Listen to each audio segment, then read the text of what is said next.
High friends, D65 big boss Tamil season 9 இந்த இன்னைய episode பார்க்கறதுக்கு முன்னாடி இந்த யாராவது வழக்கறிஞர்கள் அதாவது கோர்ட்ல வேலை செய்யறவங்க இருந்தா ரொம்ப பொறுமையா கடைப்பிடிங்க. அப்படி இல்லாட்டி என்ன பண்ணுங்க, அவாய்ட் பண்ணுங்க இந்த பர்டிகுலர் ஷோவை பார்க்கறதுக்கு. அப்படிதான் சொல்ல முடியும். நான் வந்து குயிக்கா அந்த இதை ரிவ்யூ பண்ணிடுறேன். இன்னைக்கு என்ன நடந்தது அப்படின்ட்டு. ஃபர்ஸ்ட் எடுத்த உடனே நைட்டு வந்து பாரு காமு வந்து பேசிட்டு இருந்தாங்க. வந்து டோட்டலா மைக்கை எடுத்துட்டு ஆஃப் பண்ணிட்டு பேசிட்டு இருந்தாங்க. அடுத்த நாள் அதே மாதிரி கண்டினியூ ஆனிச்சு. அதனால பிக் பாஸ் பயங்கர கடுப்பாகி போய் என்ன பண்ணிட்டாருன்னா, முட்டை, பால், டீ கொடுக்குறது எல்லா திங்ஸும் எடுத்து உள்ள ஸ்டோர் ரூமில் வச்சிருங்க அப்படின்னு எல்லாரையும் டோட்டலாக பனிஷ் பண்ணாரு. அது வந்து வரவேற்கத்தக்கதாக இருந்தது. ஏன்னா இவங்க வந்து எத்தனை தடவை சொன்னாலும் அதே தான் பண்ணிட்டு இருக்காங்க. கொஞ்சம் கூட ஒரு மரியாதை இல்லை. இத்தனைக்கும் வந்து அன்னாடம் அவங்களுக்கு சம்பளம் வேற போகுது. அதையாவது நினைச்சு பார்த்து அட்லீஸ்ட் நம்ம ஒழுங்காக உழைப்போம் அப்படின்னு கொஞ்சமாவது உழைச்சாவது நல்லா இருக்கும் ஷோ. ஆனால் இவங்க வந்து பண்ணுறதெல்லாம் கொஞ்சம் கூட சகிக்க முடியல. அதுக்கப்புறம் கோர்ட்டு வழக்காடு மன்றம் அப்படின்னு ஒன்று ஆரம்பிச்சு ஒவ்வொருத்தர் 3 கேஸை போடலாம் அப்படின்னு சொல்லலாம் அப்படின்ட்டு பிக் பாஸ் சொன்னாரா? பிக் பாஸ் தான் ரொம்ப கஷ்டப்பட்டு உழைச்சி தான் இதெல்லாம் சொல்லிட்டு இருக்காரு. அவர் மட்டும் தான் உழைக்கிறார் இந்த சீசன்ல.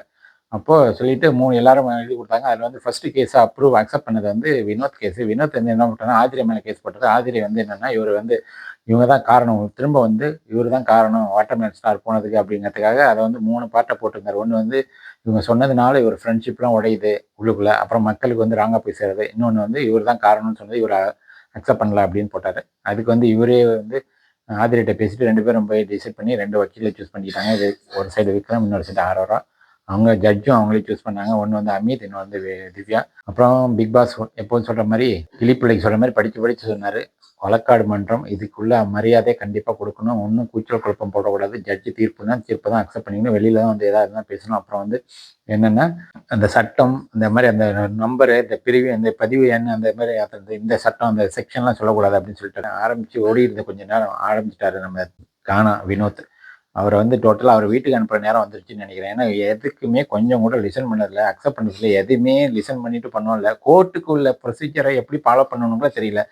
கத்திக்கிட்டு இருக்காங்க, அங்கே பேசிக்கிட்டு இருக்காங்க, ஆடியன்ஸ் உள்ளவங்க பேசிக்கிட்டு இருக்காங்க. ஜட்ஜி வந்து எத்தனை தட்டுறாரு. அப்புறம் ஜட்ஜுக்கு இடையில 2 பேருக்கும் வாக்குவாதம் வந்துச்சு ஜட்ஜ்மெண்ட் கொடுக்கறதுல. அதில் வந்து ஒவ்வொருத்தரும் இண்டிவிஜுவலாக கொடுத்ததுனால அந்த கேஸ் வந்து மக்கள் மன்றத்துக்கு போய் மக்கள் மன்றத்துலேருந்து வந்து தீர்ப்பு வந்து வினோத்துக்கு சாதகமாக முடிஞ்சு முடிச்சுட்டு அதுக்கப்புறம் வந்து நிறைய பிரச்சனைகள் வந்தது.